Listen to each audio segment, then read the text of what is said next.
At Comics and Comics, we have a segment where we like to give an opinion about something, and if you've ever read any fanboy post on any message board anywhere, you understand why we call this segment But Let's Face It.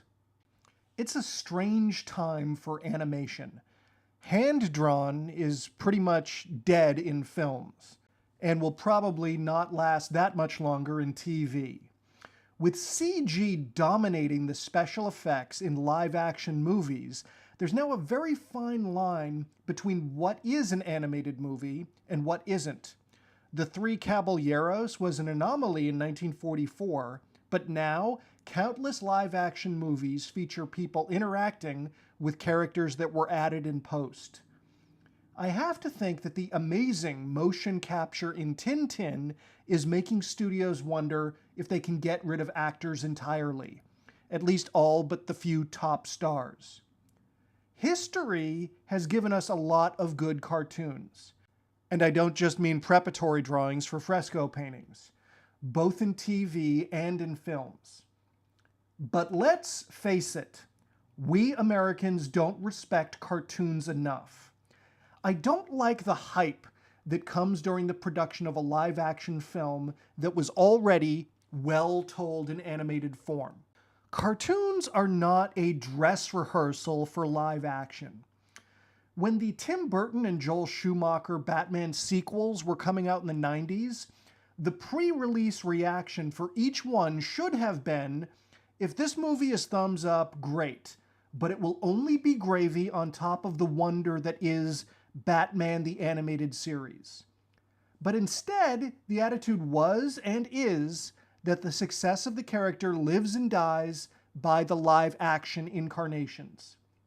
I've read a lot of reviews about The Last Airbender saying that it sucked, and it did, but I read next to no reviews saying that it was based on a wonderful cartoon series that we should all have on DVD. The bad live-action films of Fist of the North Star don't diminish the quality of the original anime. And if you don't know what Fist of the North Star is, that's okay, as long as you go to an anime torrent site immediately upon finishing this monologue.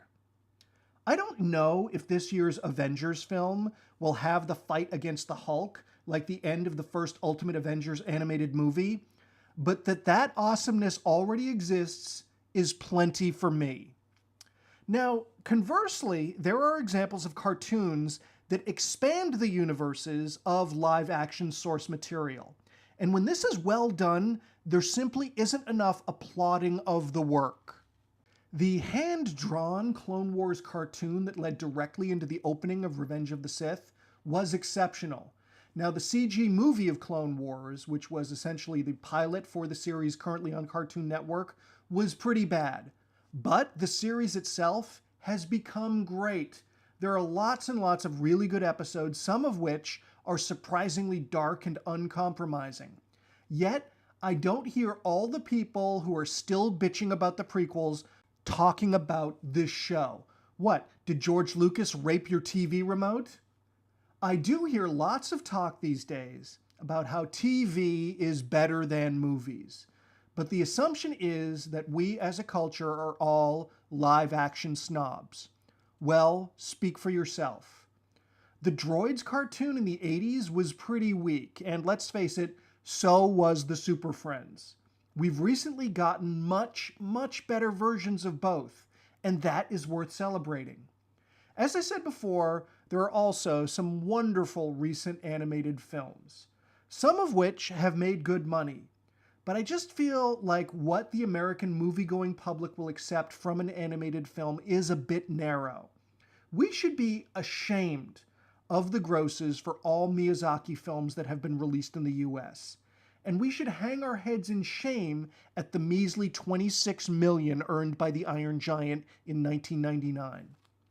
I'm not saying that we should go to crazy, eccentric animated films like Worker and Parasite from The Simpsons, nor am I saying that Fire and Ice should have made $100 million, nor that Final Fantasy didn't suck. But let's face it, Cartoons shouldn't have to have funny animals or funny anthropomorphic objects in order for us to take our kids or, heaven forbid, go ourselves.